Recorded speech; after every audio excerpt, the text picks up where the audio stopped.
Estamos no ar. Bom dia, boa tarde, boa noite, planeta Galáxia.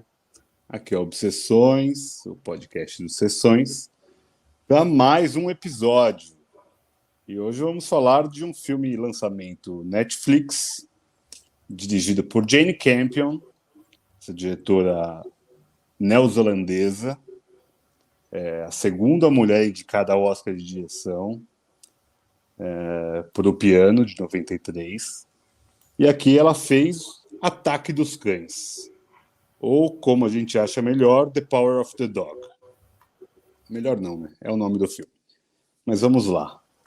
É um filme bom, difícil, duro, que aborda uma porrada de temas, mas a gente tem lá uma jornada de um cowboy e essa desconstrução desse cowboy. Não vou entrar ainda em muitos detalhes, é um filme que é problemático com spoilers, né? Vamos tomar cuidado, mas em certo momento a gente aborda do jeito que tem que abordar. Só para falar um pouquinho do elenco, tem o Benedict Cumberbatch, ou Cumberbatch, como quem quiser falar do jeito que fala, o Jesse Plemons, a Kirsten Dunst e o Cody McPhee. Esse é o menos conhecido, mas é um sucesso esse moleque, hein? Matheus, eu vou começar com o Matheus, que foi o que indicou o filme. Tá ansiosíssimo para falar, e eu tô ansioso para ouvir você, meu amigo. O que você tem para falar dos Ataques dos Cães? Quem são esses cães, meu amigo? Eu acho que, bom dia, boa tarde, boa noite. Bom iniciar o ano com essa gravação. Certamente que esse episódio vai ser lançado bem mais para frente, mas é o primeiro episódio que nós estamos gravando nesse ano. Então, para mim é um prazer, né? O Vitor jogou na fogueira, né? Porque eu acho que essa é a pergunta de ouro, né? É uma pergunta importante, né, para a narrativa. Então, segura para o fim essa resposta, que você tem a resposta, segura para o fim, para o pessoal que está entrando aqui, ó, clicando, quer ouvir a resposta. Vamos segurar isso até o final, vamos fazer o esquema João Kleber. Então, não, para. Não, mas eu acho que nós vamos responder ao longo da nossa conversa essa pergunta, né? Então, eu não vou começar falando exatamente respondendo o que eu acho, assim, totalmente, né? Mas eu gosto de filmes que têm nomes emblemáticos. Não emblemáticos a ponto de você não ver nenhum sentido, assim, ou de você ter que ter muitas referências, ou algo tão específico assim que, tipo, a maioria das pessoas não vai entender. Mas emblemáticos no sentido de que ele dialoga muito bem com o enredo e com a proposta. Eu acho que esse é o caso, para mim. Então, eu acho que o poder dos cães, ou o poder do cão, ou o ataque dos cães, eu acho que nos remete a muitas coisas. Eu acho que essas muitas coisas é que são interessantes no filme. A começar pelo que será, ao final, lá o nosso top, que são as paisagens do filme, né? Então, tem elementos no filme que se destacam muito, como, por exemplo, a fotografia, as locações, a trilha sonora, as atuações, o próprio ritmo do filme também é muito legal, assim, você fica ali ligado mesmo, apesar de ser um filme que eu diria assim que ele é até um pouco lento, assim, né? Mas ele prende, pelo menos a mim me prendeu bastante, e ele tem bastante silêncio, ele é lento, ele tem coisas que você precisa observar, mas mesmo assim ele consegue prender o espectador bastante. E esse filme, ele conta, portanto, a história, né, vamos dizer assim, né, de dois irmãos aí, que é o George e o Phil, que eles herdam não, né, vamos dizer assim, né, eles herdam necessidade de administrar a fazenda, né, a propriedade dos pais, que, pelo que eu entendi, vivem numa metrópole, né, já são mais idosos e vivem numa metrópole. E eles administram ali aquela propriedade e eles são irmãos um tanto quanto diferentes um do outro. O George é um cara mais, vamos dizer assim, mais educado, mais comedido, mais tranquilo. E o Phil, vamos dizer assim, que é o Mais machão. aciado também, né? Mais aciado, porque ele até toma banho. É isso, é. O Phil, ele é tipo o estereótipo ali, né? O arquétipo do machão, do homem rural, rústico, e não toma banho, é sujo, mexe com os animais e nananã, né? E eu acho que esse é um dos símbolos mais interessantes do filme. E a narrativa ela vai se desenvolvendo à medida que outros personagens entram no jogo. Um desses personagens é a Rose, que é uma viúva que vive, né, nas imediações. Ela tem uma espécie de um restaurante, né? Uma coisa.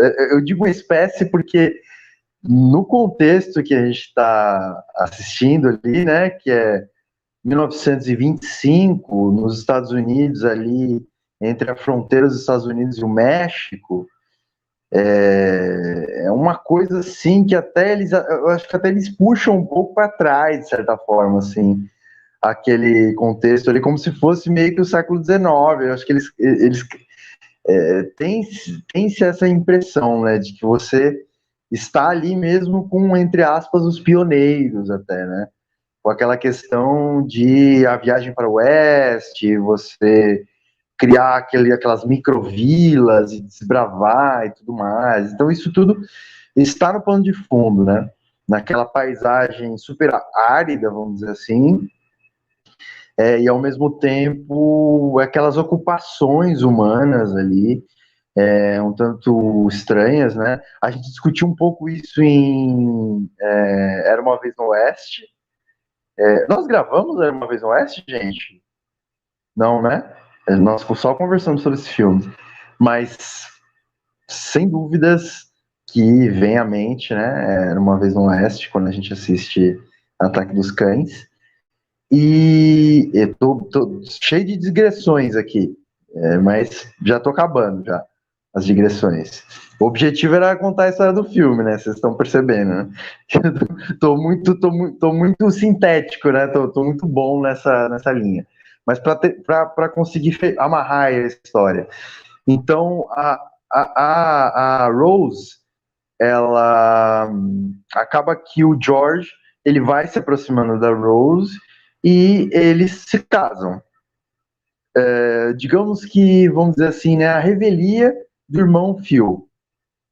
E isso cria ali uma espécie de um estranho conflito familiar que envolve, inclusive, o filho da Rose, que é o Peter, né? E o filho da Rose, aparentemente, ele é homossexual, e daquele contexto ali, existe uma questão assim muito, né, de um tabu, vamos dizer assim, da homossexualidade, né? E tem toda uma questão assim do Phil ficar incomodado, vamos dizer, com o fato do rapaz ele ser diferente, vamos dizer ali, né? Do modelo de masculinidade que estava colocado ali naquele contexto.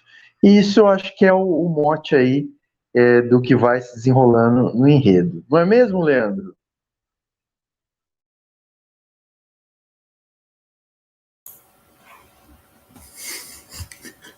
Não é mesmo? Foi uma bola assim, bem mal levantada, mas vamos lá.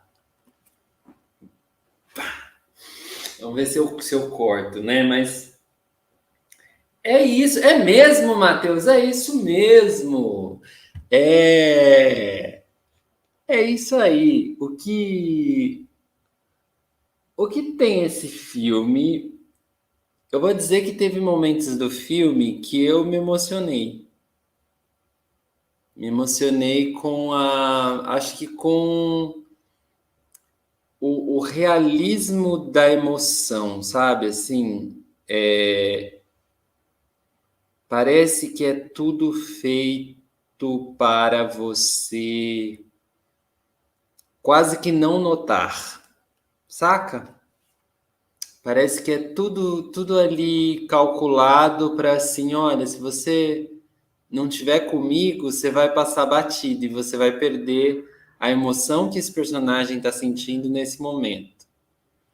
Então, isso que o Matheus descreveu, né? O Jorge, o Phil, a Rose e o Peter, que são, na minha opinião, 4 protagonistas do filme, né? Um filme que não tem um central, embora em alguns momentos eles fiquem muito numa figura, né? São 4 atores ali, uma atriz e 3 atores, dividindo a cena brilhantemente, assim. Então, é uma lágrima que escorre que você quase não vê. Sabe? É um cinema, assim, invisível, vamos dizer, vamos assim chamar, poeticamente, que toca muito a quem gosta de arte, sabe? E você falou do Peter, né? E eu não colocaria ele como um homossexual, sabe? Acho que não, acho que também tem uma questão até de alguns filmes da época que veem essa época, essa questão da homossexualidade no campo, não vamos entrar nesse assunto, né? Mas homossexualidade no campo no início do século XX, no final do século XIX, eram homens que nunca iam ser homossexuais porque eles nunca iam viver a sua homossexualidade, né? Eles se entendiam delicados, por assim dizer. E se eles fossem viver a homossexualidade, enfim, às vezes num contexto de violência, num contexto de uma repressão, de uma opressão, que aí você pode especular que outro personagem na trama também é homossexual, né? Que é o Machão, por exemplo, sabe? Você pode fazer essa leitura. Então, é uma discussão, mas acho que é uma discussão muito mais de gênero do que de sexualidade. Mas também não sou muito, não sou a pessoa mais apropriada para falar do assunto. Mas o filme tem essa coisa da delicadeza, do pequeno, e o Matheus falou dos silêncios e do tempo lento, que é quando o filme começa a acontecer para você. Eu senti que a trama se desenrola no silêncio e no tempo lento. Embora tenha uma cadência assim do ritmo, para que realmente você, pessoa, né, hiperativa, angustiada, ansiosa do século XXI, consiga perceber que ele está contando a história no tempo lento. Então, tem umas cenas que são de paisagens, né, como a gente falou. E no começo, eu confesso que eu me senti incomodado em algumas cenas serem cortadas no meio. Eu falei, essa cena de paisagem tinha um tempo maior. Mas depois, conforme o filme vai se desenrolando, você entende as opções desses cortes. E você fala, nossa, faz sentido, porque eu tinha que ver isso aqui. Esse momento do personagem precisava ser lento. Faz muito mais sentido isso que provavelmente seria algo que tradicionalmente ou costumeiramente eu avançaria no ritmo. Não, esse é o retardo.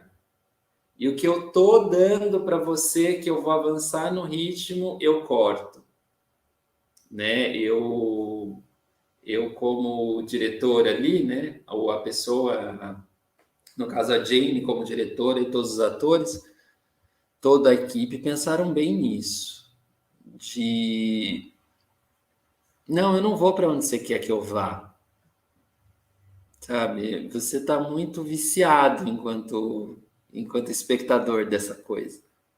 E aí o filme vai ficando grande nessa questão de arte, sabe?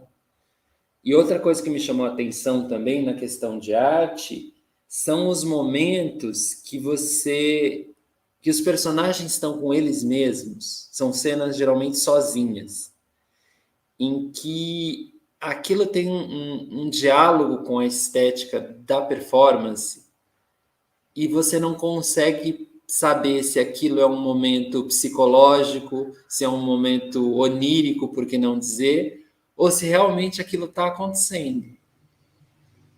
Porque parece o inconsciente da personagem fazendo aquilo, né? Porque é absolutamente, é quase que absurdo aparecer uma cena como aquela. E aí cabe, porque se você vai para os símbolos, para a beleza que tem o filme, ou para o desejo de expressar alguma emoção, fica muito bonito, muito poético. E dá para dizer isso para o filme, né? É muito bom quando você fala assim, é um filme que se eu falar qualquer coisa do filme, eu vou dar spoilers. Mas é muito bom falar de um filme em que você pode elogiar bastante tudo sem dar os spoilers, né? Eu acho que é um filme que dá para você aguçar bastante as pessoas a verem se elas gostam de um filme que não é óbvio em nenhum momento, de um filme que é bonito, né? Ele chega, apesar de ter um suspense, um terror, às vezes algo até bizarro, beirando macabro, ele também te descansa. É sossegado no filme. Então eu vou dizer como Matheus, adorei. E agora é com você, Vitor, como o Matheus passou para mim. Muito obrigado, Leandro. Muito obrigado, Matheus. Que beleza. Eu fiquei. Achei bonito ouvir vocês falando, porque a minha sensação. Eu fiquei tenso o filme todo, para falar bem a verdade. Eu vivi o filme como um filme de mistério, de suspense, porque muito é não dito no filme, né? Então, quando o Mama fala dos silêncios, eu acho que tem silêncios que dizem muito mais do que qualquer verborragia. E o filme usa muito bem essa parte do silêncio, de o olhar, o toque, o tocar um instrumento. Então isso diz muito sobre aqueles personagens. A gente está falando de 4 personagens. Eu acho que o George é o que menos aparece, né? Em certo momento do filme ele some, porque ele vai para a cidade trabalhar e tudo mais. E é o momento que o Peter surge de alguma forma. Então, no começo do filme é mais a apresentação desses personagens, dessa relação de irmãos estranha, né? Eles são bem diferentes. A entrada da Rose na família que acaba bagunçando mais ainda o que já estava bagunçado ali de alguma forma. E sempre fica remetendo a um passado que não é dito, sobre o Bronco, que é um nome ótimo, né? Porque, querendo ou não, o Phil é esse Bronco, né? Ele é a representação desse Bronco, desse cowboy clássico que a gente está acostumado a ver. Igual o Matheus falou do filme que a gente comentou, Era Uma Vez no Oeste, mas diversos filmes de cowboy são sempre os mesmos arquétipos, né? E aqui o interessante é ver como um menino, né? Porque o Peter é um menino, querendo ou não, ainda, consegue incomodar a ponto de esse cowboy ir tirando o chapéu, tirando o lenço, tirando a espora ele vai se despindo de alguma forma. E não estou falando nem na parte sexual, não. É a parte mesmo do caráter, né? como se fosse um reconhecimento de si, um espelho. Então, mas esse despir, de alguma forma, que é lindo, de alguma forma é bonito ver uma pessoa conseguindo enxergar coisas diferentes, me gerava medo, me gerava um pânico, assim, sabe? Vai dar uma merda absurda. Não que não dê, mas a minha expectativa é de outra coisa. Não era o que acontece. Então o filme, para mim, foi surpreendente nesse sentido também. Por mais que se tem a parte das imagens que é belíssimo, né? As locações foram na Nova Zelândia, o país da Jane, mas o filme se passa nos Estados Unidos, nos anos 20, né? Montana, acho que é a cidade, sei lá, mas é tipo no interiorzão lá dos Estados Unidos, igual Mata Solano, parecia mesmo essa parte ainda da conquista do Oeste, por mais que já me parecia já posterior aos bang bangs que a gente está acostumado a ver, né, os filmes de cowboy, mas tem uma beleza em tudo ali, é bucólico, o clima é bucólico, você entra parece que você está vivendo aquela relação ali, aqueles campos enormes, abertos, só uma casinha, sem vizinhos, sem cercas, e ver essa brutalidade do Phil, né? Esse homem brutal mesmo, que bate no cavalo, que arranca os testículos do boi e não está nem aí, não usa luva, não toma banho, e isso vai na hora que ele está sozinho, igual o Lê falou, ele vai se mostrando. Cai uma lágrima, ele toca um banjo, ele toma um banho no rio sozinho. Então, acho que a castração daquele boi, para mim, é a representação do filme, de alguma forma. Porque o Phil era esse homem castrado, ou ele estava castrado se vestindo de homem, de alguma forma. Então, é meio que uma antítese da castração para o próprio Phil. E a cena é brutal, é até ruim de enxergar, de ver aquela cena mesmo. Tomara que nenhum bichinho tenha sido machucado no filme, mas eu não sei, não procurei sobre isso, mas é realmente bem forte mesmo a cena. E eu gosto muito dessa cena, eu acho a cena que para mim representa o filme de alguma forma, que é esse filme de cowboy que a gente está acostumado a ver, normalmente são sempre as mesmas coisas, né? Esse homem brutamonte que mata os índios e conquista a menininha e pega um cavalo e vai andar pelo oeste todo, e dane-se. Aqui não, aqui a gente vê já um George um pouco menos esse bronco, por mais que ele tenha nascido ali, criado pelo mesmo pai, pela mesma mãe, e talvez devesse ser assim, o que a gente está acostumado a ver com Hollywood não era 100% só aquilo. Então acho que é bonito ter esse olhar da Jane, e do livro, né? É baseado no livro, que traz essas figuras já bagunçadas referente à nossa memória, né? Histórica sobre cinema, principalmente. Traz essa Rose, que é uma mulher que já complexada, com um filho que tem esse problema de aceitação. Não estou falando de sexualidade, aceitação popular mesmo das pessoas. Eles olham o menino já caçou. Então é algo que seria o bullying atualmente, que na época não tinha bullying, mas era isso, era um preconceito sobre a figura do menino. Então uma mãe que sofre por isso. E ela tinha já perdido o marido de uma forma trágica, que também não fica muito claro, e depois vai também se desnudando de alguma forma o motivo, o que aconteceu ali. E para mim, o filme é incrível, eu acho ele ótimo, essa lógica dessa desconstrução do cowboy. Mas o Peter, para mim, ele rouba a cena. Aquele menino é incrível. E depois eu fui ver o que ele já tinha feito. Ele tinha feito já só filmes quando ele era muito menorzinho. A Estrada e Deixe-me Entrar, um filme de terror. Então, ele surgiu aí e ele tá ótimo. Ele rouba a cena para mim. A Kristen Dunst também tá ótima. Ela tem um momento lá do alcoolismo, super visceral ali.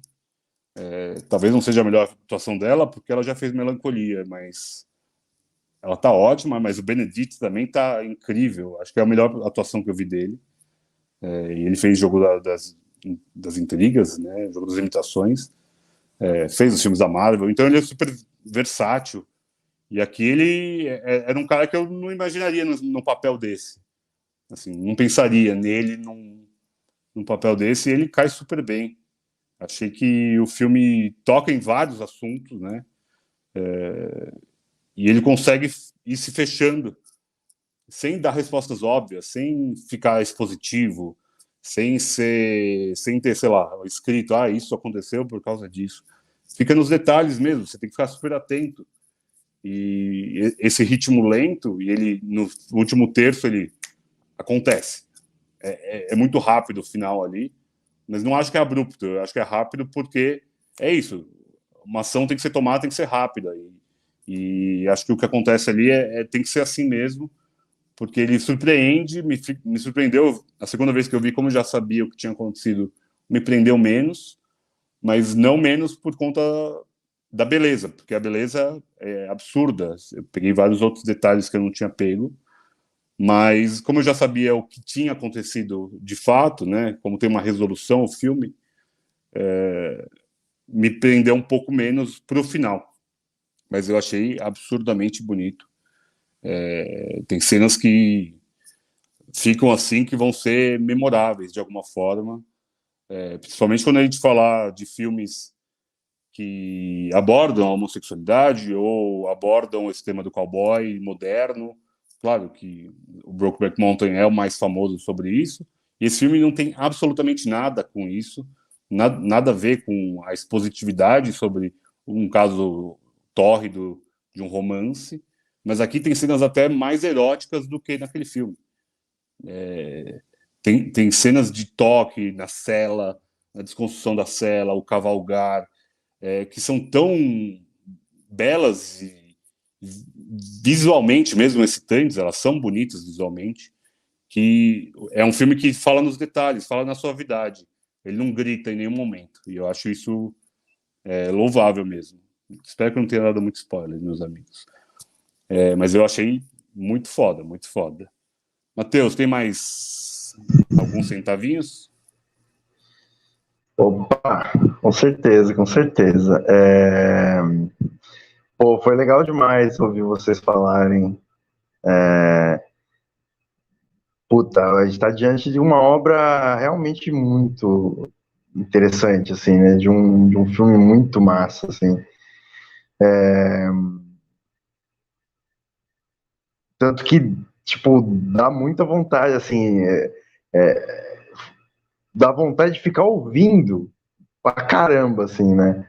Vocês ficam falando do filme, e a gente vai lembrando do filme, e identificando a grandeza do filme. E quando eu vi, foi essa a sensação que eu tive. E foi por isso também que eu sugeri, né? Eu vi o filme e falei, pô, cara, esse filme porra, fudido, cara. Esse filme aqui é uma coisa que eu queria, inclusive, rever, né? E, cara, tem tantos detalhes interessantes, eu queria falar um pouco desses detalhes, né? Eu achei bem interessante o Leandro ter falado dessa quebra da paisagem, e achei realmente, assim, sui generis, essa ideia de que o filme é tenso, mas descansa. Porque, geralmente, e eu sou um espectador que gosta muito disso, inclusive, de ver filmes que têm esse apelo visual via paisagens, né? Via landscapes. Tipo, isso é uma coisa que me pega, porque é gostoso, né? Você relaxa, você viaja, mesmo que não sejam necessariamente paisagens amenas. E esse filme ele traz isso, mas ao mesmo tempo, aquelas paisagens lindas e gostosas, nelas tem uma coisa, e essa é uma interpretação realmente muito minha, que eu vou falar aqui, mas elas trazem uma certa claustrofobia. E eu acho que eu enxerguei isso principalmente na Rose, quando ela tá no movimento de alcoolismo dela, isso para mim fica muito claro. Ela não tinha nenhum escape. E ela não conseguia lidar com a angústia, que não era somente a angústia de não aceitação, vamos dizer, da nova fase da vida que ela estava vivendo, mas uma angústia que já vinha de antes. Tanto que é citado várias vezes que ela chorava, né? Principalmente o George. Ah, ela estava chorando. Ah, ela chorou. Então ela já vivia uma angústia, sei lá, uma depressão. Será que a gente poderia dizer isso, né? E que talvez tivesse a ver com o casamento anterior, talvez tivesse a ver com a aceitação do filho, como o Vitor falou, e talvez não, né? Enfim, né? A história da personagem não é contada o suficiente para a gente tirar nenhum tipo de conclusão, mas tem vários traços ali super interessantes. O marido também ela era alcoólatra, né? O ex-marido, que se suicidou, e o Peter conta em dado momento, né, que ele encontrou o pai, né, eu tô dando spoiler, né, mas não é um spoilerzão, vamos dizer assim, né, mas, então eu acho que existe essa questão, assim, né, de você ter uma amplidão, assim, né, uma imensidão territorial, um universo para os olhos, né? Um universo de coisas a serem visualizadas, e ao mesmo tempo existir essa claustrofobia do desejo e essa claustrofobia social. Esse é um detalhe, assim, vamos dizer, desses cortes. E aí, quando o Leandro fala do corte, eu acho que eu não sei, assim, né? Pode ser que eu esteja vendo uma coisa onde não existe, mas foi uma observação para mim que foi relevante. O sentido que eu dou ao corte dessas paisagens, eu acho que tem um pouco a ver com isso, assim, tipo, era algum escape, tem uma beleza, mas ao mesmo tempo não tem algo podre de fato. E isso não deixa de ser uma metáfora para a vida, né? Então, daquele mundo particular que está sendo tratado no filme, a gente também consegue ver coisas que estão fora daquele enredo, né? E isso talvez também facilite a grandeza da obra. Corta, Leandro, corta.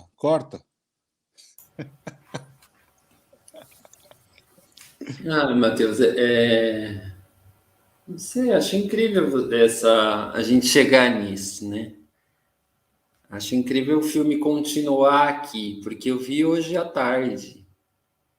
Então, assim, eu não tive tanto tempo para refletir o filme. Eu tive o tempo de ver e de chegar aqui, como é que eu vou falar desse filme? E o que me chamou a atenção. Então foram esses pontos mesmo. Essa coisa desse contraponto, né? De tem muito lugar para ir, vamos dizer assim, né? Tem muito lugar, muito landscape, muita terra para escapar, mas eu não consigo ir para lugar nenhum, né? Porque a paisagem ela é feita sobretudo, de humanos, né? As paisagens dali. Então, não sei, ficou... Deixa eu fazer uma provocação, então, Lê. Vamos ver. Faça.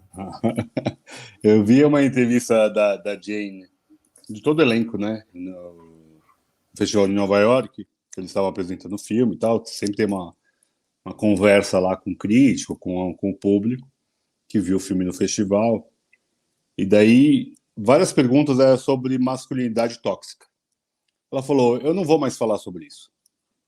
Porque o filme, não adianta ficar falando, vai se tornar só um jargão que vai ficar vazio. O filme aqui, a gente está falando dos anos 20, é uma outra mentalidade. Eu queria entender com vocês, né? Óbvio, somos 3 homens aqui falando, mas quem falou foi a Jane Campion mesmo sobre isso. De que o filme, ela falou, eu estou abordando seres, eu estou falando de um livro, o roteiro é baseado num livro. Eu não estou querendo levantar bandeiras além das bandeiras que eu já levanto. O filme é sobre aquelas pessoas. Ela falou, porque ela até comentou, ela falou, eu convivo com um monte de homens. Eu sou casada com homens, sou casada.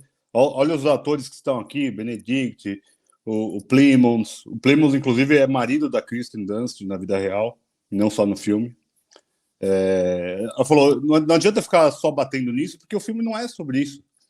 É sobre tudo isso que eu coloquei no filme. Isso está lá porque é uma característica daquele momento da história. Não que não exista mais. Mas eu queria entender com vocês se vocês acham que isso pegou para vocês ou não. Para mim, não foi algo que me chamou a atenção. Me chamou a atenção só, pelo contrário, a desconstrução desse homem. Por mais que ele mantenha essa aparência, ou a tentativa dessa aparência, pelo menos, eu não vi isso como um problema cabal sobre o filme, vamos dizer assim. Tá ali, mas não entendo o que seria sobre isso. O que vocês acham? É muito doido, né, Vitor? Porque tem aí, quando você encontra alguma coisa para dizer e você diz assim, eu sei, sabe? Isso dá um poder, assim, você fala, masculinidade tóxica, né? E eu acho que o filme fala disso em 1900. Vamos nos transportar para 1925. Em 1925, talvez não. Visto aos olhos de 2021, sim. Mas eu acho que não é sobre isso, sabe? Eu acho que é sobre a história do cowboy mesmo. Porque todos os temas do faroeste, eles estão ali de alguma maneira.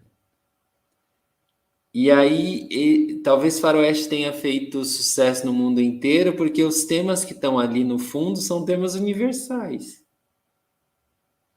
né? De uma mãe com um filho, de uma família que se desmonta e se refaz, de alguém que não se encaixa ali, né? De uma pessoa que é diferente num lugar, que ela é vista como um estranho, um estrangeiro, porque ela não.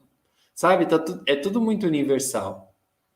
Um rapaz que é jovem e não se enquadra na vida que estão propondo para ele num determinado lugar. Ele não é igual aos outros rapazes. Uma mãe, uma viúva que sofre porque ela precisa, sei lá, criar o filho de alguma maneira.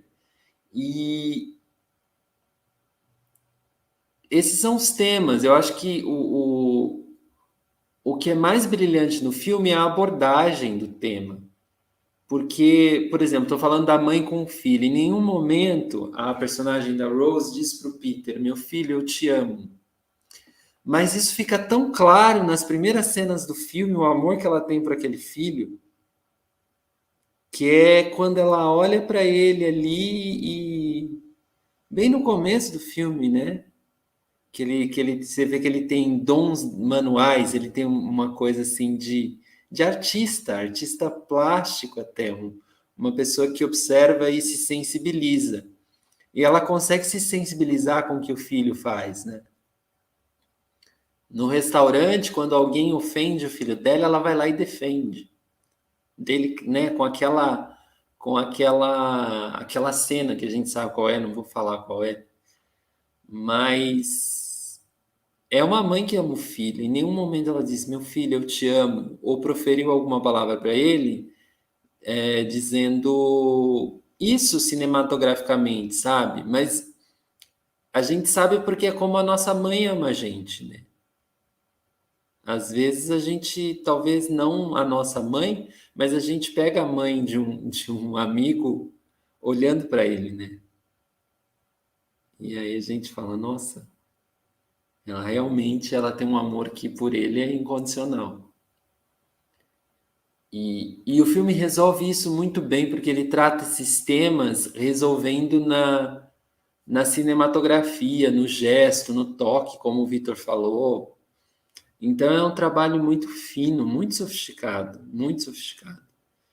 que eu não lembro de ter visto, não lembro de ter visto isso, alguém conseguir esse grau aí não lembro, recentemente pelo menos não. Mas eu sempre respondo as perguntas desviando das perguntas, criando novas Eu sempre respondo as perguntas, desviando das perguntas, criando novas indagações e não sei nunca para onde eu vou. É muito louco isso. Mas tá aí pro Phil? Será que é Phil mesmo? Responder.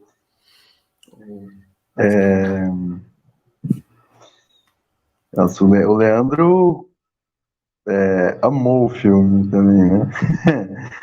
Legal. Eu acho bem massa o Vitor ter colocado essa pergunta dessa forma, porque eu acho que foi uma forma, claro, né? Também fez uma pesquisa aí para entender o contexto, né? Da recepção do filme, enfim, né?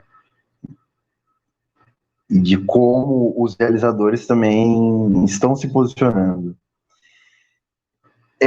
Eu acho que é um tema que é difícil fugir no filme, né? Como espectador e como público e tudo mais.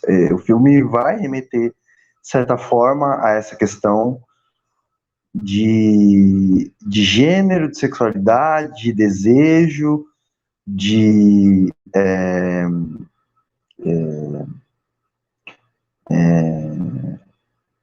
um ethos social, vamos dizer assim, na falta de uma palavra mais específica, né?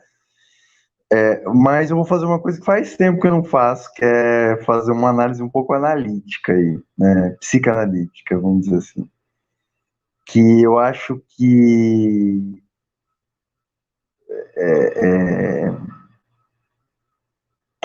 pode dialogar um pouco com a questão, vamos dizer, de gênero, né?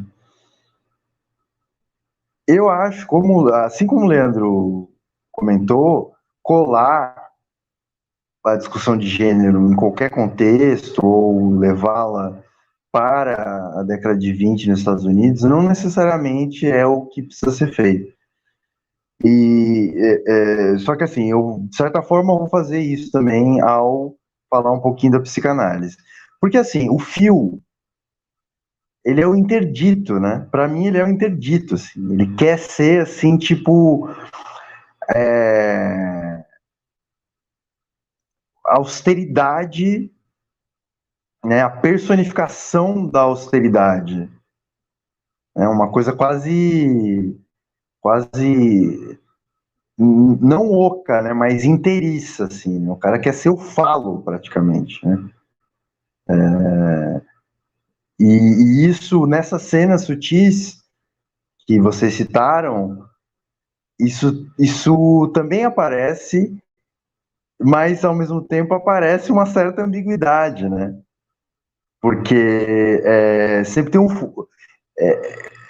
essa austeridade, essa autodefesa contra o desejo, vamos dizer assim, né, que o personagem representa, ela, obviamente, né, numa leitura psicanalítica, ela tem furos, né, porque existe o inconsciente. E eu acho que é brilhante se a gente olhar por esse ângulo, vamos dizer, como ilustração do, é, dessa dicotomia, né, a questão, por exemplo, das celas, eles passando a mão nas celas, a corda, né? Ele traçando ali a corda, inserindo, né? Então tem toda uma dança ali, né? Que não é nem um pouco austera, né? Ela quase não, ela transborda até uma sensualidade, né? E, e é curioso, né? Como esse personagem que a gente poderia dizer que é o falo, que ele é a austeridade, ele é o pai castrador, vamos dizer, ele transborda a sensualidade, né? Ou seja, ele transborda o inconsciente ao mesmo tempo. Então, isso torna a questão, talvez assim, seja uma heresia o que eu vou dizer, mas torna talvez a questão de gênero até um pouco menor, porque confunde pra caramba, né? É uma narrativa visual muito potente, é um jogo de personagens muito interessante e envolvente, que coloca a coisa meio... deixa um pouco bagunçado. Tanto quando eu falei a palavra homossexualidade, no começo da conversa, o Leandro já falou, putz, não é bem isso, e trouxe a questão do Peter, de ter uma questão talvez de sensibilidade, desencaixe, ou até mesmo uma coisa até mais exótica. Em alguns momentos ele parece ser engraçado, né? Em alguns momentos ele parece ser muito sensível, em outros momentos ele parece ser muito insensível, o Peter, né? Ele tem uma sensibilidade de expressão, ele também expressa Claramente é um psicopata, né? Claramente um psicopata.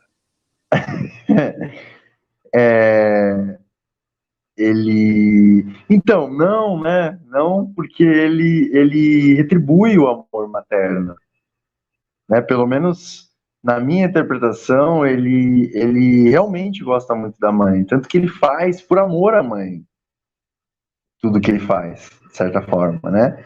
Ele remete sempre à mãe. E é bem louco isso, assim, né? Essa ambiguidade também desse personagem Peter, que é um cara que consegue se expressar, observar com tanta sutileza e de uma forma refinada mesmo, assim, em algumas coisas, e ao mesmo tempo ele simplesmente mata assim os animais, né, sem o menor, né, sem o menor milindre, né, cara. A cena que eles estão na montanha, que ele pega a lebre ali, o coelho, enfim, é um negócio assim que você fica até meio chocado, né? É louco isso, cara, porque ele se sente inseguro com algumas investidas e algumas tentativas de comunicação com o Fio, com outras pessoas ali do elenco de coadjuvantes, né? Ele fica super inseguro e com medo, e ao mesmo tempo ele se sente super corajoso em outros momentos. Cara, tem cenas muito interessantes, cara, no filme. Eu vou só citar duas para encerrar essa fala aqui. Que são cenas de movimento que eu achei. Putz, cara, eu não entendo nada de filmagem em si, mas algo me diz, assim, né? A minha emoção ao assistir foi que se conseguiu fazer tecnicamente uma coisa que demonstrou uma emoção muito interessante. Uma delas é aquela cena em que eles estão numa espécie de uma feira ali, uma reunião, né? Tá todo mundo ali em volta, né? Com umas barracas, e o Peter ele atravessa todo esse povo, né? É tipo um corredor polonês, né? Parece. Me dá essa impressão. Uma passarela num corredor polonês, aquilo. É maravilhoso. Isso, e e a câmera vai acompanhando e tudo mais, né? E ele vai com uma certa confiança e ao mesmo tempo uma insegurança. Assim, dá a impressão de que a arquitetura da coisa foi assim muito bem definida, porque expressa muitas emoções ao mesmo tempo. Para mim, aquela cena assim, ela tem tantas emoções ao mesmo tempo que só pode ser muito talento ou muito trabalho. Ou o mais provável é muito talento e muito trabalho.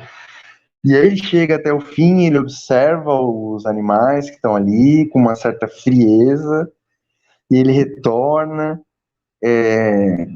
Puta, assim, a cena fodida. E uma outra cena que eu achei Ô, também. Mamá, desculpa cortar aí, mas aí eu acho que é aí que ele quebra o fio. O fio vê, esse cara tem coragem. É o mínimo que ele tem. Tanto que ele chama ele depois para conversar. Então, eu acho que ali é o momento da conexão desses dois personagens, do Phil e do Peter.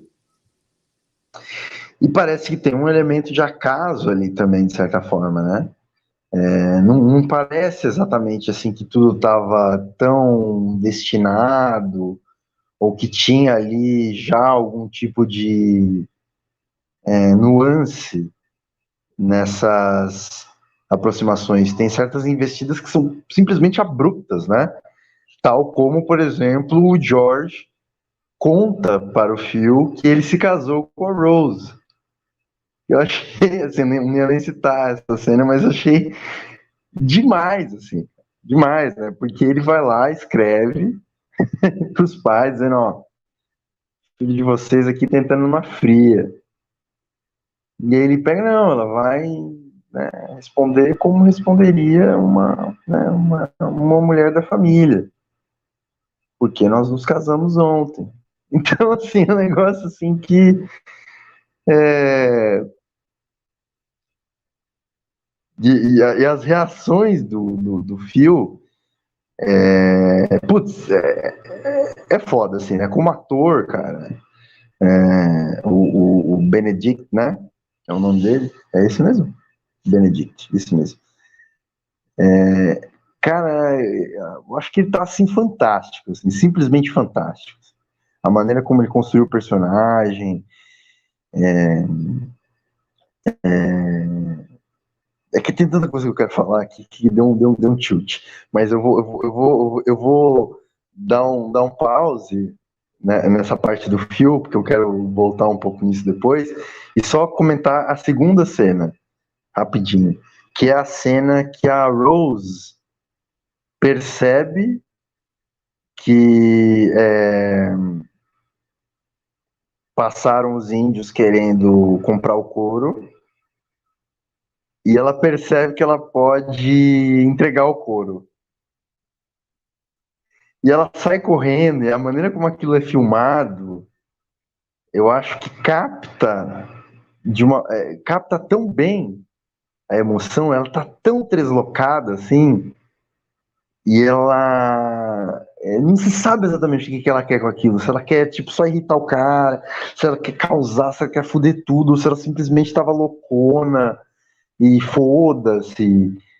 E a maneira como a atriz, né, como ela conduz ali, o figurino, a maquiagem ali, como a coisa está acontecendo, é, dá uma dimensão, assim, né, é uma profundidade da emoção ali naquilo, e a reação dos caras também, que é tão esquisita, né, tipo, né, então, cara, essas duas cenas aí foram duas dentre muitas que eu realmente achei assim proezas, assim. Pelo menos deu observar e ter assim realmente muitas emoções e muitos pensamentos sobre aquilo. Foda. Lê, você tem alguma cena que tá guardada aí na sua memória? Tem uma cena de ator que tá o Rose e o George. Os dois acabaram de se casar, eles estão olhando a, Não, na verdade, eles acabaram de se casar e ela chama ele para dançar. E ele fala que não sabe dançar. E ele trava, né? É bem comum. Você falou que não sabe dançar, você vai travar. As pernas não vão sair do lugar. E aí tem um close nos pés, né? Nos pés dela e nos pés dele. Nos pés não, digamos nos sapatos. Os sapatos chamam bastante atenção, os sapatos pisando a grama, né? Aquele mato. E aí ela fala para ele assim uma coisa que é crucial para dançar. Não pense. Chamou atenção ela falar isso. E aí ele larga ela e dá um passo onde o rosto dele não pode ser visto, né? Ele se volta para a paisagem. E aí uma lágrima escorre, né? Una furtiva lágrima. Né? E ela pergunta o que está acontecendo. Aí ele fala para ela,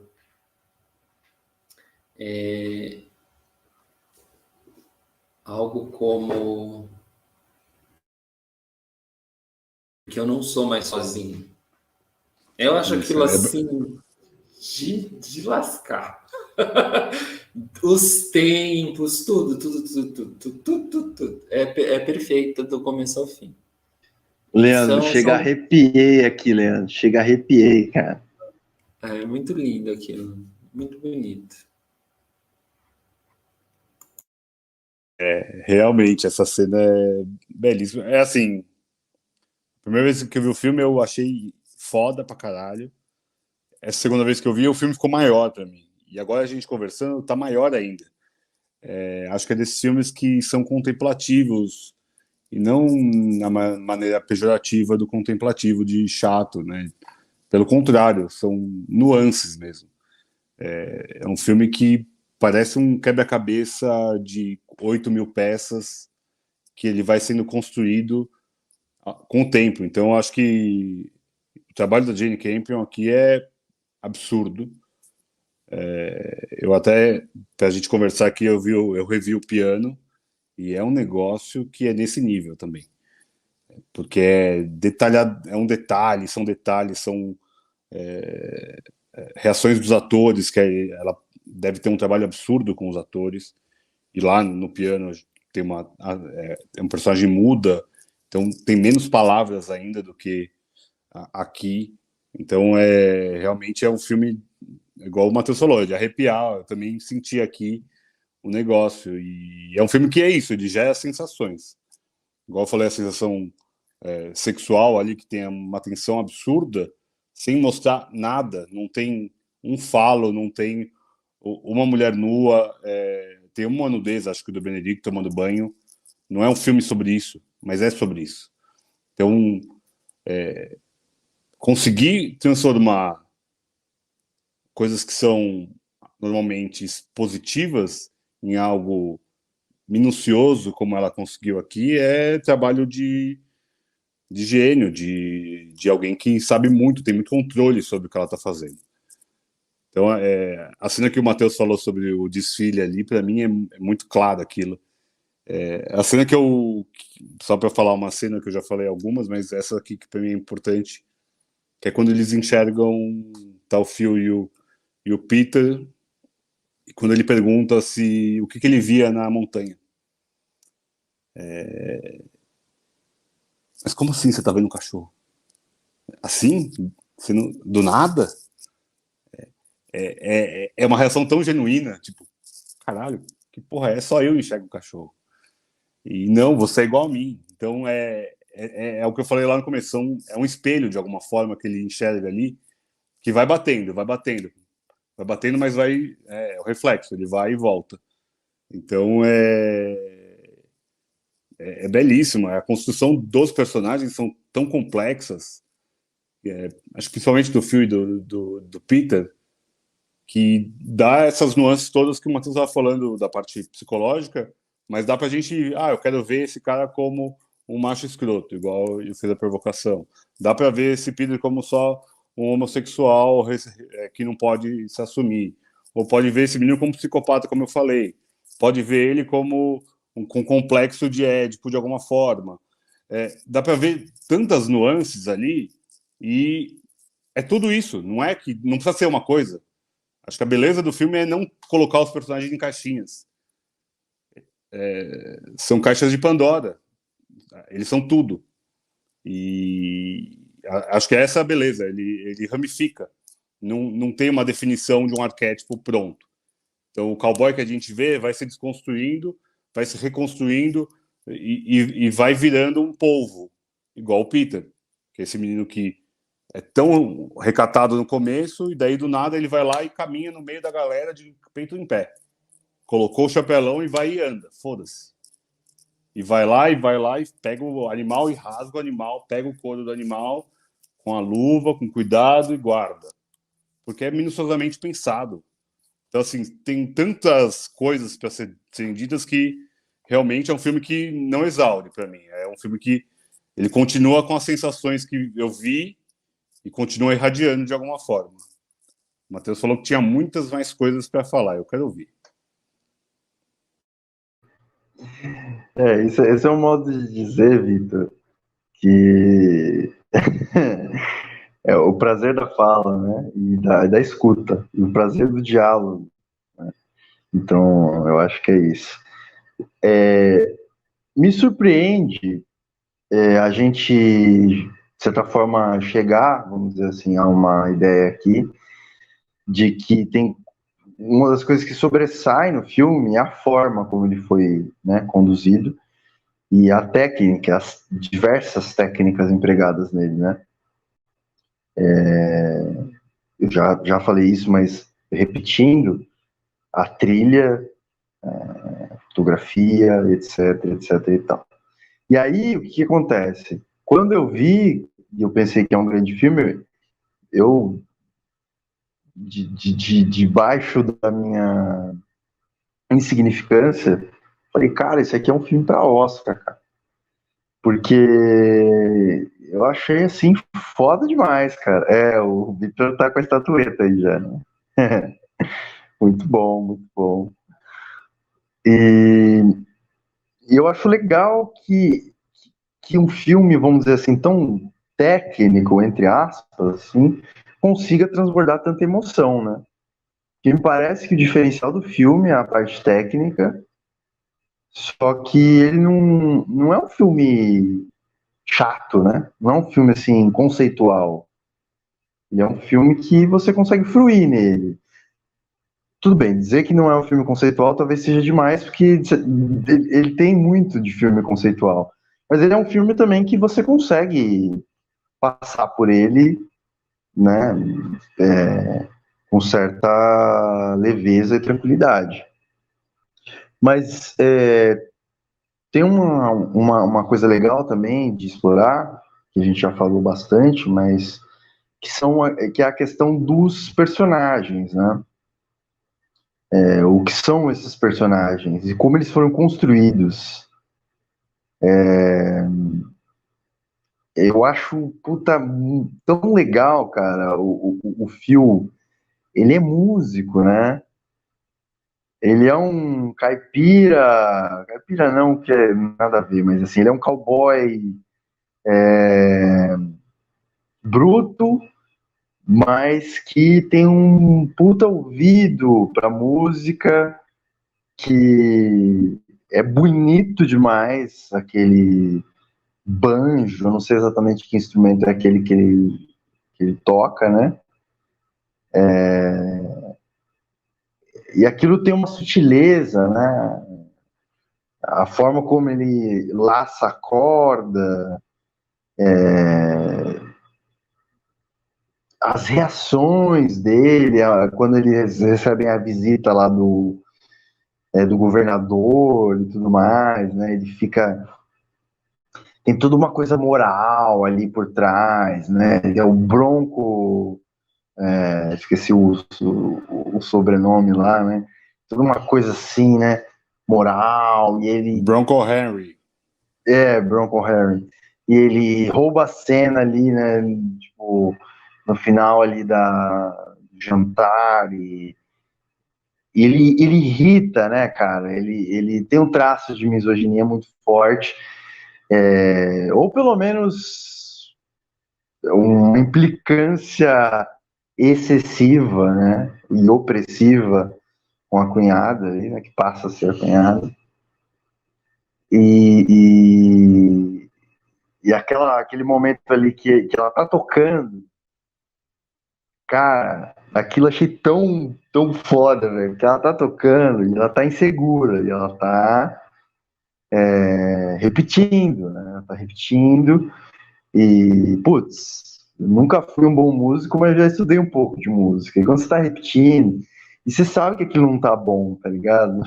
Então, isso é uma sensação muito de derrota mesmo, assim, né? E você tá ali repetindo algo que não tá bom, né? E ele pega ali a música de ouvido e ele toca lindamente a música, né? Pelo menos na minha opinião é isso que acontece ali. Que é tipo só pra irritar, né? Só pra assim, humilhar mesmo, né? E é curioso que ele humilha com aquilo que é uma expressão de maior sensibilidade dele, né? E não com a força bruta. E eu acho super curioso isso. Pulando para outro personagem.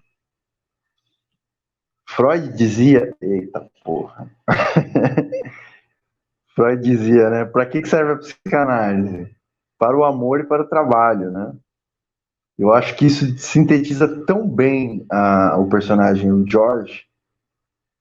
Ele tem. Eu adoro o Jesse Plimons. Eu cliquei no filme para ver porque era ele. E mais uma vez o cara mandou benzaço, né? E eu acho interessantíssima a assertividade do personagem, cara. Ele é muito assertivo, cara. Assim, na comunicação com o Phil, ele é como se fosse, assim, vamos dizer assim, né? A personificação da inteligência emocional ali, né?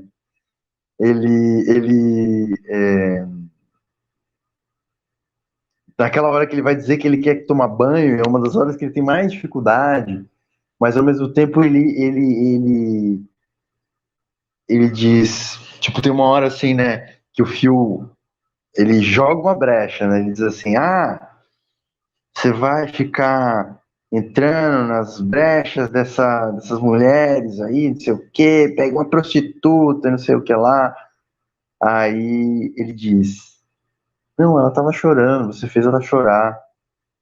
Então ele sai um pouco assim, né, é como se ele soubesse muito onde quer chegar e não se afetasse tanto. Num outro momento lá, ele vai pedir ao Phil que se acalme por conta lá do couro, né? E ele diz, ela tá doente. Então ele é muito assertivo, ele chega assim, ela tá doente. E isso, assim, é bem realizado pelo ator. Acho que a construção do personagem foi interessante pra caramba. Ele é um cara que ele quer ser mais equilibrado, ele quer viver em um outro contexto, ele quer ascender socialmente, e ele quer um casamento feliz, vamos dizer assim. Ele, vamos dizer assim, ele quer ser o oposto, uma figura de masculinidade masculina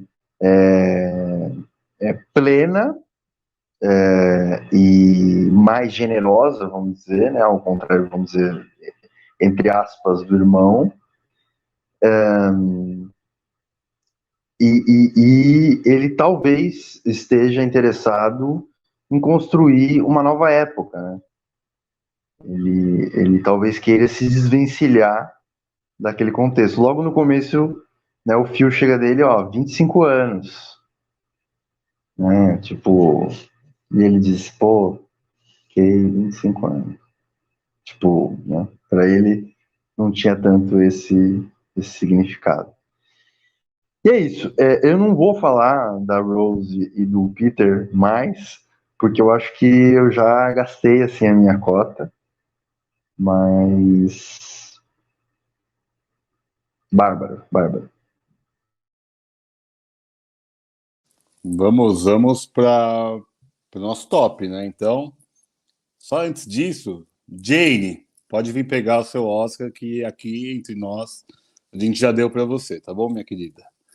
Pode vir da Nova Zelândia para cá. Aqui não tem Covid, pode vir, tá tranquilo. Nova Zelândia tá ruim, acho que, né? Calma, gente, é só uma ironia. Só para falar também, a trilha que é fodíssima é do Johnny Greenwood, que é guitarrista do Radiohead, e ele é um colaborador de acho que 4 ou 5 filmes já do Paul Thomas Anderson, que ele começou fazendo trilhas basicamente para eles, e agora ele está expandindo a sua carreira de trilheiro. Esse ano mesmo ele fez do Licorice Pizza, que é o próximo filme do Paul Thomas Anderson, e de Spencer, da Diana, o filme da Diana. Todos estão super bem cotados para o Oscar, então quem sabe uma indicação tripla para o Johnny Greenwood, mas dupla meio que está garantido para Spencer e esse. É absurdo o que ele faz. O uso de cordas, o uso do banjo mesmo, acho que é um banjo também, não sei o que é aquilo. Não é aquela coisa batida de sempre, que vem para trazer emoção. Ele vem para trazer um caos ali. No filme do Spencer, da Spencer, né, da Diana Spencer, é um negócio que é essa trilha meio de terror também, que acho que combina um pouco também com esse filme. Quem sabe a gente comente esse filme aqui? Se você quiser, comente aí. Fala aí, Mala. Ô, Vitor, nós já estamos nos encaminhando para o fim, mas já que você citou isso, nos lembra um pouco Era Uma Vez no Oeste, alguns traços da trilha, porque tem certas melodias que se repetem, né? Vocês devem lembrar de Era Uma Vez no Oeste, que tinha aquela gaitinha, né, que ficava ali tocando, e nesse filme isso também acontece, né? Eu acho que, não sei se é coisa da minha cabeça, mas talvez tenha sido um tributo, né? Eu vi assim como se fosse uma espécie de um tributo, sabe? Porque o filme é muito original, ele não copia de modo algum, mas parece às vezes que ele está tributando ali, né? E o fio, às vezes, ele traz um pouco essa melodia, ele repete ali, né? Ele assovia uma certa melodia que nos lembra um pouco esse cenário que era Uma Vez no Oeste. Muito bom, Matheus. Então chegamos à hora do nosso top. Um top com um nome estranho? Talvez seja para alguns não. Mas como Ataque dos Cães. Ataque dos Cães? Power of the Dog traz essas landscapes, essas paisagens paradisíacas para alguns opressoras, para alguns veem o cachorro, alguns não veem, mas tudo bem. A gente vai falar sobre filmes que têm essa paisagem bonita, essa paisagem marcante, essa paisagem como um personagem do filme igual em Ataque dos Cães. Eu vou começar, gente, o Leandro, você está acostumado a ser o último, né? Então continue sendo o último. Matheus, meu amigo, Matheus, quero ouvir os seus landscapes de filmes mais marcantes. Muito bom. Adorei esse top. É algo em filmes que eu gosto muito. E eu vou citar que eu não vou trazer menção honrosa hoje. Toda vez que eu entro no top, eu trago menção honrosa, que é para forçar a amizade, né? Talvez vão ser precisamente 3 aí. E vou começar com um do Jess Plimons também, que nós já comentamos, que é Estou Pensando em Acabar com Tudo, né? Que, inclusive, tem uma cena que discute isso, né? Discute como as paisagens interferem na nossa emoção ou como a nossa emoção é capaz de criar paisagens, né? Ali no caso, na tela, né? Na tela pintada, vamos dizer. E é um filme que traz paisagens bem inusitadas, bem interessantes, e que junto com a fotografia também vale muito a pena nesse sentido, né? Também está no Netflix, vale a pena ver. Numa outra linha totalmente diferente, que tem uma paisagem sui generis aí, que é bem legal, é Casa de Areia, que é um filme brasileiro, né, com a Fernanda Montenegro, Fernanda Torres e o seu Jorge, salvo engano, cuja paisagem é um deserto, né, ou dunas, ou, né, o que será que é aquilo, e que também tem uma música incidental aí que poderia dialogar com o nosso filme de hoje, né, de certa forma, né, essa paisagem tem uma música incidental, que é esse deserto, esse oco aí, né? O que acontece nesse oco e nessa amplidão? E por último, um doc que também está aí no Netflix. Na Casa de Areia, eu não sei se está disponível no streaming, mas Visita ao Inferno está disponível no Netflix e é um filme do Herzog. E é um filme que fala sobre vulcões e as relações simbólicas humanas, religiosas em torno desses vulcões. São muitos filmes possíveis aí nesse Top Landscapes e esses foram os meus 3. Olha, o Matheus nos levou para lugares que eu não conhecia, inclusive. Muito obrigado por apresentar esses landscapes novos. Eu vou fazer uma menção honrosa a você, Matheus, já de cara, antes do meu top. Já que você não trouxe, eu vou trazer por você. Na Natureza Selvagem, para o Matheus, tá bom? Que é um filme icônico do nosso grupo referente ao Matheus, tá bom, gente? É uma piada interna, mas é um filme que tem landscapes lindíssimas mesmo. Eu vou falar das minhas, então. Eu vou reforçar Jane Campion com o piano. O piano também é filmado na Nova Zelândia e tem cenas belíssimas, principalmente do piano no mar, do piano na praia, no caso. É um outro tipo de paisagem, não são essas montanhas, mas é uma coisa que é encantadora no filme e que acho que é muito uma marca dela, né? Uma marca registrada da diretora mesmo. E é um filmaço, é um filme que vai ficando com você, é um negócio absurdo. Vou trazer outro, já para citar também um filme que já comentamos, Nomadland, da Chloe Zhao, vencedor do Oscar do ano passado, no caso, que a gente já está em 2022.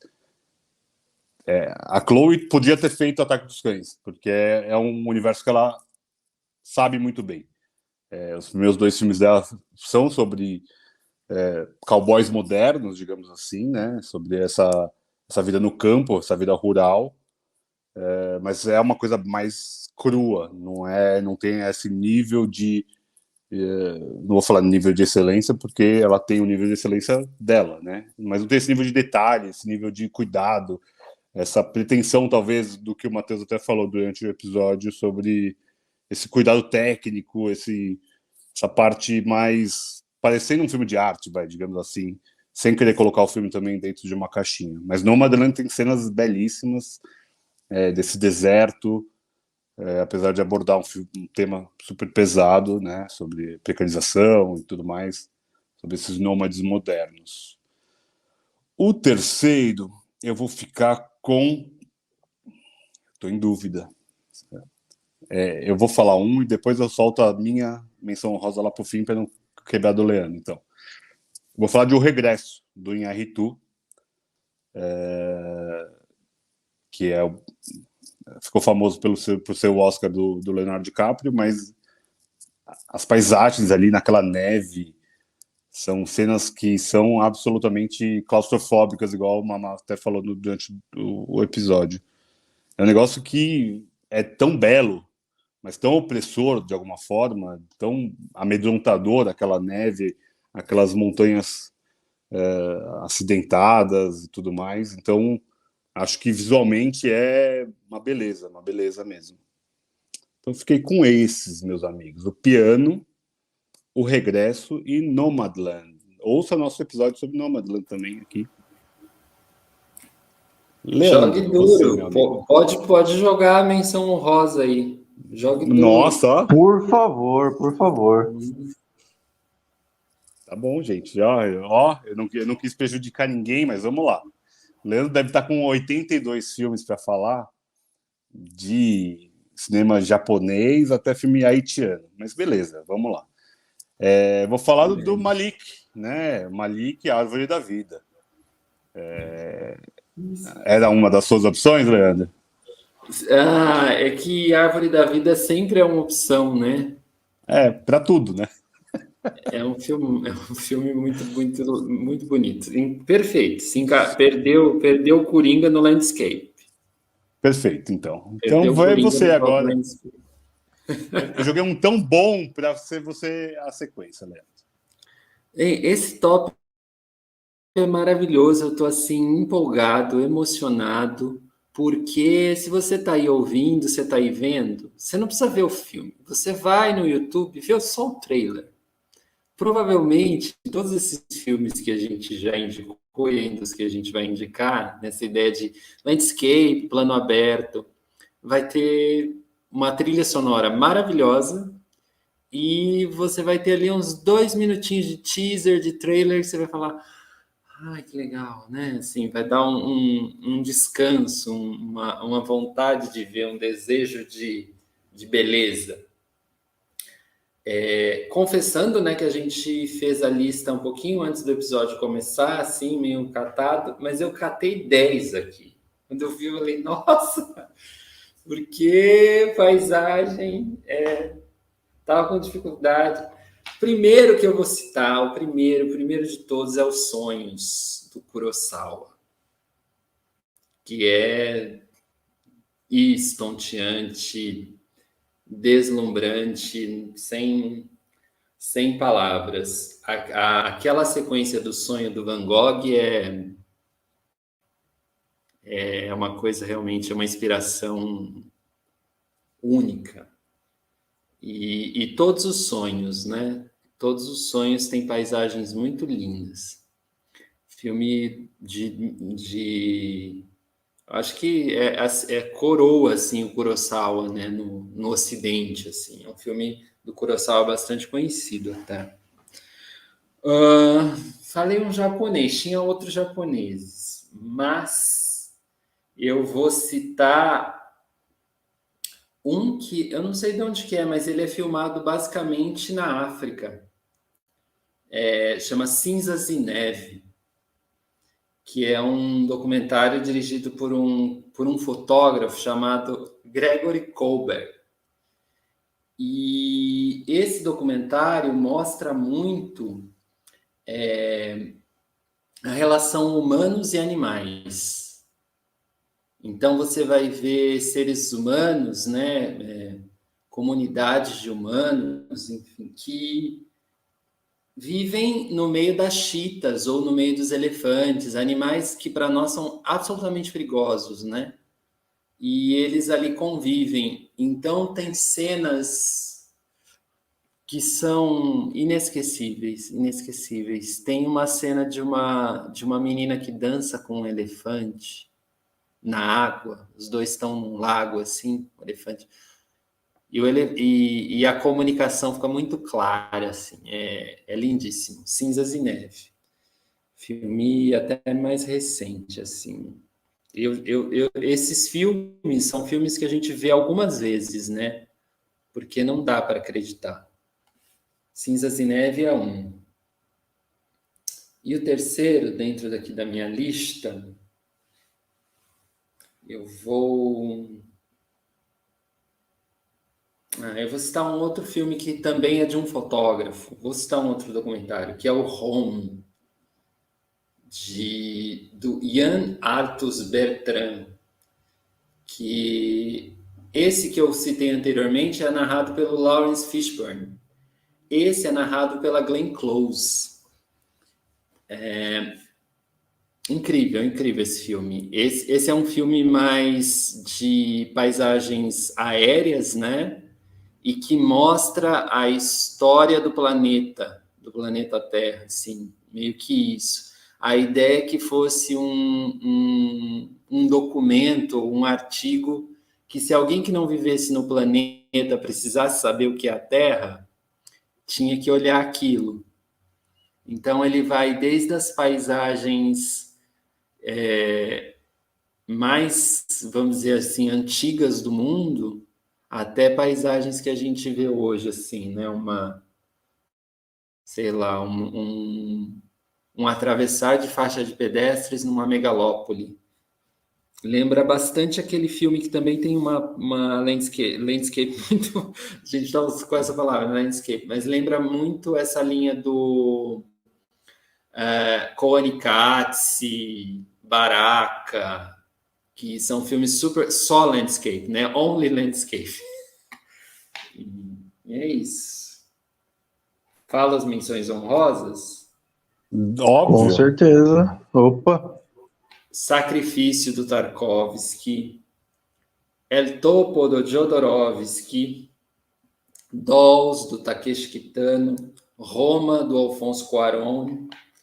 Na Ventania, que esse é menos conhecido, né? Mas é do Marty Held, um filme estoniano esse. E The Sound of Music. Pronto. Acabou. Não, depois da Estônia, acabou, gente. Depois da Estônia, pode Não, mas veja, desligar Na aí já. Ventania. É um filme que circulou bastante, é um filme recente. Não tá na Netflix, mas deve estar em algum streaming aí longe de você. É isso. Lembrou de mais alguma, Má? Pode seguir. Tem algum filme da Não, Estônia que você não. lembrou aí? Não, não, né? Não, não, Tá vamos, certo. vamos adiante. Eu acho que nossa lista está bem completa. Muito bom. Nossa. Que listona, hein? Hoje foi. Falar a verdade, hoje foi um baita episódio de um baita filme. Então, se você ainda não viu Ataque dos Cães está na Netflix, vai ficar para sempre na Netflix, que é um filme da Netflix. Então, não tem nem o que falar, pode ser que tenha saído, não tem. Não, vai ficar lá. Quem sabe seja o primeiro Oscar da Netflix? Não sei. Talvez seja o primeiro Oscar da Jane Campion.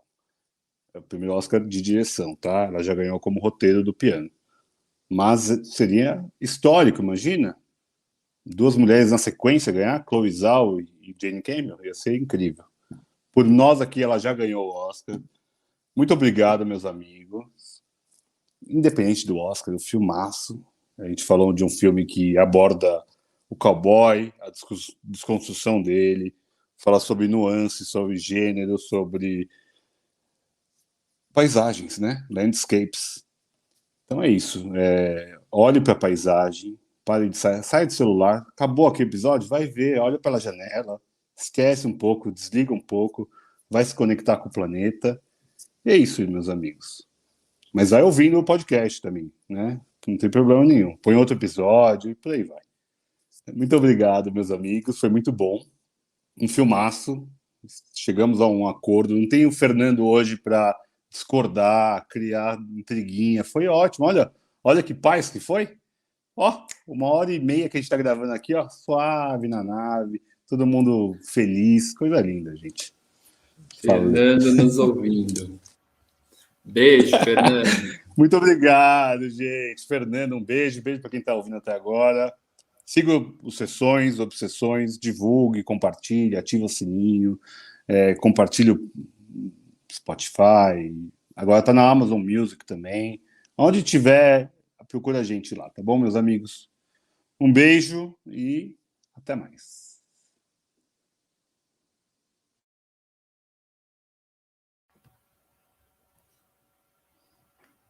Acabou?